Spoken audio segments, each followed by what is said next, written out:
नमस्ते बच्चों। कक्षा 8 विषय विज्ञान और लेसन है 14वां। इसके अपने 3 पार्ट हैं, वो पहले कर चुके हैं, तो चौथा पार्ट देखते हैं। इस पार्ट में अपने सौर परिवार के बारे में देखेंगे कि सौर परिवार क्या है। सौर परिवार किसे कहते हैं? सूर्य व उसके चारों तरफ चक्कर लगाने वाले ग्रह उपग्रहों को मिलकर क्या कहते हैं? सौर परिवार कहते हैं। ये सूर्य है और इसके जो चारों ओर चक्कर लगाते हैं, अलग अलग सभी की कक्षा होती है, इसीलिए वे एक दूसरे से कभी भी नहीं टकराते। तो ये पूरा क्या कहलाता है? सौर परिवार कहलाता है। पहले तो इसमें 9 ग्रह होते थे, लेकिन अब इसमें 8 ही ग्रह हैं। पहले सबसे नज़दीक जो आता है वो आता है बुध, और आकार में सबसे छोटा भी कौन होता है? बुध होता है। और फिर आता है शुक्र। तीसरे नंबर पर आती है हमारी पृथ्वी, जिस पर अपना जीवन संभव है। या फिर यह कहे कि सौर परिवार का एकमात्र सदस्य जिस पर जीवन संभव है वह है पृथ्वी। फिर मंगल, जिसे लाल ग्रह भी कहते हैं। शुक्र को संध्या का तारा और प्रभात का तारा भी कहते हैं। बृहस्पति आकार में सबसे बड़ा होता है। फिर आते हैं शनि, पीले रंग का है और इसके अंदर सुंदर वलय पाई जाती है चारों तरफ। और फिर आते हैं यूरेनस व नेपच्यून। तो इस प्रकार ये चारों इतने ग्रह हैं 8। पहले इस पर प्लूटो भी था, लेकिन फिर खगोलीय जो पिंडों ने और अंतर्राष्ट्रीय परिषदों ने जो इसकी परिभाषा ग्रहों की निर्धारित की, वह उसको नहीं सेट आया, तो इसलिए उसको बाहर निकाल दिया गया। अब प्लेटो ग्रहों की श्रेणी में नहीं आता। प्लेटो सौर परिवार का सूर्य से मतलब सबसे दूर का ग्रह था, नज़दीक का नहीं था। कि यूरेनस और नेपच्यून के भी बाद में आता था प्लेटो। लेकिन बाद में जब अंतर्राष्ट्रीय खगोलीय संघ ने प्लेटो को ग्रहों इसकी एक परिभाषा निर्धारित की कि इतनी दूरी वाले ही जो ग्रह हैं वो किस में इसमें आएंगे, ग्रहों की श्रेणी में, तो फिर उस दूरी को प्लेटो उस दूरी से भी आगे था, दूर था, तो इसीलिए प्लेटो को फिर ग्रहों की श्रेणी से बाहर निकाल दिया गया। प्लेटो को ग्रहों की श्रेणी से बाहर बाद में निकाला गया है। ये देखो जो ग्रह हैं उसमें देखो शुक्र, जिसे संध्या प्रभात का तारा कहते हैं। बुध सबसे छोटा है। यह सूर्य उदय होने के बाद अपने को दिखाई नहीं देता और सूर्यास्त होने के बाद ही दिखाई देता है। फिर है बृहस्पति। जो बृहस्पति है आकार में बहुत बड़ा है, इसमें 1300 पृथ्वियाँ इसके अंदर आ जाएगी। यह सबसे बड़ा जो तारा है वो कौन है? बृहस्पति। और सबसे छोटा कौन है? बुध। सबसे छोटा कौन है? बुध। और सबसे बड़ा बृहस्पति है। और इसका जो भार है वो भी पृथ्वी से 318 गुना बड़ा है, द्रव्यमान है। इसके बाद यूरेनस है, इस प्रकार दिखाई देते हैं। तो सूर्य क्या है? एक तारा है और इसका क्या है? अपना प्रकाश है। सूर्य क्या है? एक तारा है और इसका अपना प्रकाश है। तो ये ग्रहों में तारों की भांति अपना प्रकाश नहीं होता। ग्रहों सूर्य तो क्या है? एक तारा है, तो इसीलिए उसमें प्रकाश है। तो बाकी जो तारे हैं फिर वो अपने को क्यों नहीं दिखाई देते? क्योंकि सूर्य है वो अपने से नज़दीक है और जो बाकी तारे हैं वो अपने से काफ़ी दूरी पर हैं, इसीलिए वो अपने को छोटे दिखाई देते हैं या फिर उनका प्रकाश हमें दिखाई नहीं देता। और जो बाकी जो ग्रह हैं उसमें तारों की भांति अपना प्रकाश नहीं होता। ग्रहों में प्रकाश नहीं होता, तारों में अपना प्रकाश होता है। जो सूर्य से चारों तरफ चक्कर लगाते हैं, तो ये सूर्य के प्रकाश के कारण ही ये क्या होते हैं? दीप्त होते हैं। इनका रंग हमें दिखाई देता है। क्यों दिखाई देता है? क्योंकि सूर्य का प्रकाश इन पर पड़ता है और वो जो परावर्तित किरण हम तक आती है उसी के कारण ही हमें ग्रहों के आकार रंग दिखाई देते हैं, सूर्य के प्रकाश के कारण ही। अब देखो ग्रह क्या हैं और तारे क्या हैं, इनमें क्या अंतर हो सकता है? जो तारे हैं वो तो क्या हैं? टिमटिमाते हैं। रात्रि में आपने देखा होगा जो तारे हैं वो तो टिमटिमाते हुए नजर आते हैं, लेकिन जो ग्रह हैं वो हैं टिमटिमाते नहीं हैं। ग्रह टिमटिमाते नहीं हैं और तारों के सापेक्ष सभी ग्रहों की स्थिति बदलती रहती है, जबकि तारों के सापेक्ष तारों की स्थिति हमेशा समान रहती है। कि तारों के चारों तरफ चक्कर लगाते हैं ग्रह, इसीलिए उनकी स्थिति तो बदलती रहती है, लेकिन एक तारे की दूसरे तारे के जो सापेक्ष स्थिति है वो नहीं बदलती, वो क्या रहती है, यथावत रहती है, वैसी की वैसी रहती। मतलब एक तारा ये है, एक तारा ये है, तो ये दोनों ही गति करेंगे, लेकिन इनकी आपस की जो स्थिति है, बीच की दूरी है, ये नहीं बदलती, यह हमेशा समान रहती है। प्रत्येक जो ग्रह है वो एक निश्चित पथ पर सूर्य के चारों ओर परिक्रमा करता है। सभी की अपनी अपनी कक्षा है, वो उसी में ही गति करते हैं, एक दूसरे की कक्षा में वह गति नहीं करते। तो इस प्रक्रम को क्या कहते हैं, कक्षा कहते हैं।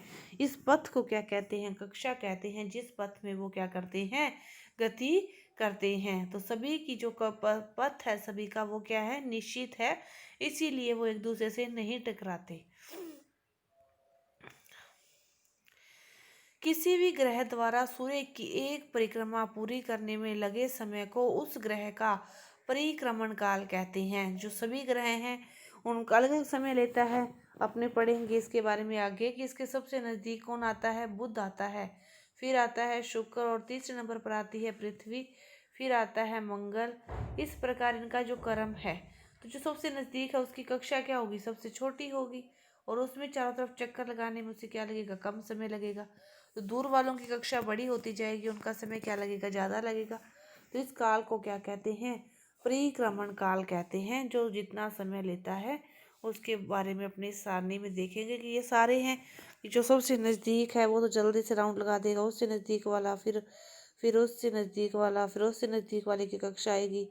इस प्रकार जो सबसे ज़्यादा दूर होगा उसकी कक्षा क्या होगी, सबसे बड़ी होगी, और वो चारों तरफ चक्कर लगाने में सबसे ज़्यादा समय लेगा, तो उसका परिक्रमण काल क्या होगा, सबसे ज़्यादा होगा।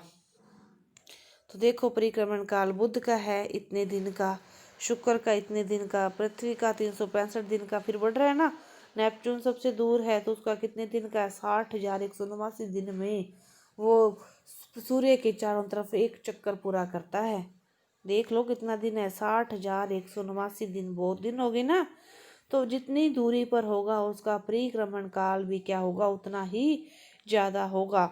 और सूर्य की परिक्रमा करते समय ग्रह आपस में क्यों नहीं टकराते, ये क्वेश्चन का उत्तर मैंने अभी आपको समझा दिया है कि सभी का अपना अपना पथ होता है और उसी पथ पर वो गति करते हैं। ये सूर्य है और ये सूर्य के चारों तरफ ये चक्कर लगा रहे हैं, तो सभी की अपनी अपनी कक्षा होती है, सभी का अपना अपना पथ होता है, वह उसी पथ में उसी कक्षा में गति करती हैं, एक दूसरे की कक्षा में नहीं जाते कि बुध का ये है, ये शुक्र का है, ये पृथ्वी का है।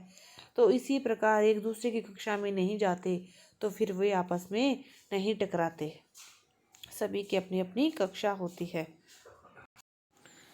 ग्रह तथा अन्य सभी जो खगोलीय पिंड हैं, जो सूर्य तथा उनके बीच उनका गुरुत्वाकर्षण बल के कारण ही वह सूर्य की परिक्रमा करते हैं, एक बल के द्वारा बंधे रहते हैं, जिसके कारण वो अपनी अपनी कक्षा में ही रहते हैं, एक दूसरे की कक्षा में नहीं जाते और एक दूसरे से नहीं टकराते।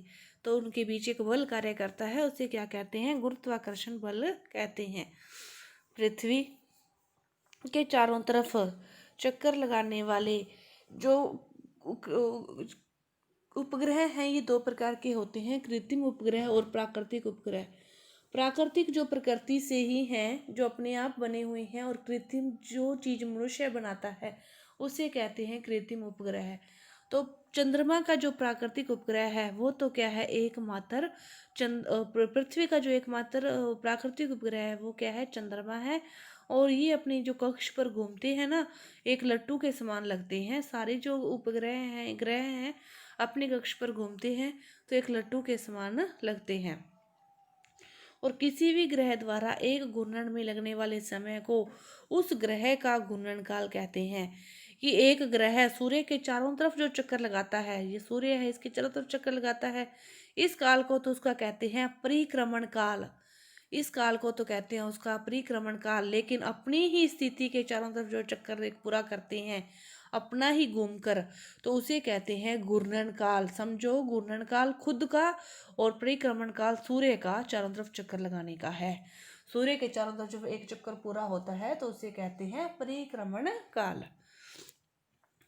और पृथ्वी का जो घूर्णन काल है वो लगभग है 24 घंटे की। पृथ्वी एक जो चारों तरफ का चक्कर है खुद का वो है 24 घंटे में पूरा करती है अपने ही अक्ष पर।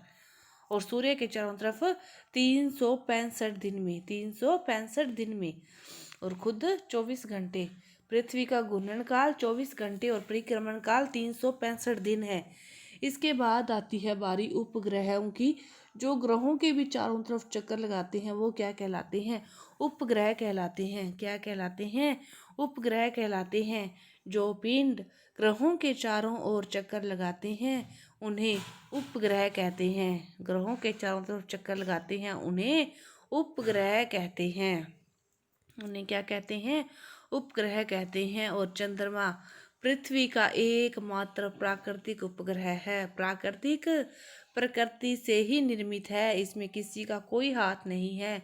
तो चंद्रमा जो इसके चारों तरफ चक्कर लगाता है वो क्या है? एकमात्र प्राकृतिक उपग्रह है हमारी पृथ्वी का। हम कहाँ पर रहते हैं?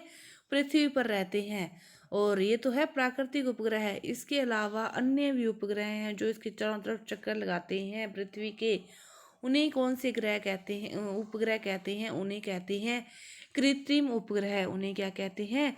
कृत्रिम उपग्रह कहते हैं, जो पृथ्वी के चारों तरफ चक्कर लगाते हैं चंद्रमा के अलावा।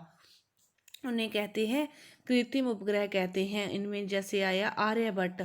1975 में जो पहला कृत्रिम उपग्रह बनाया गया था, आर्यभट्ट बनाया गया था। भेजा गया अंतरिक्ष में मानव के द्वारा निर्मित करके, जो पृथ्वी के चारों तरफ चक्कर लगाते हैं। फिर इसमें भेजा इनसैट, फिर भेजा कल्पना चावला, फिर भेजा एजुसेट। इनके अलावा एक और है IRS।